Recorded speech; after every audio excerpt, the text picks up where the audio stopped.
And this is part of the independence experience, the fine dining prepared by Ed and the rest of the crew that brings it to all of the fishermen here on board the Independence. This is a routine thing, and you can always expect something new, exciting, and delicious.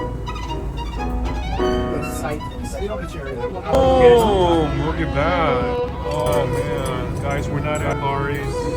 We're just at Independence. Look at this quality. It's not only about fishing.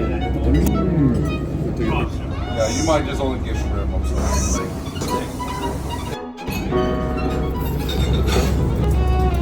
$1. $1 Venmo me, okay? Alright. So Jim, $1. Yellow. Mac, he said he was doing good. Yeah, traditional pocket fryer.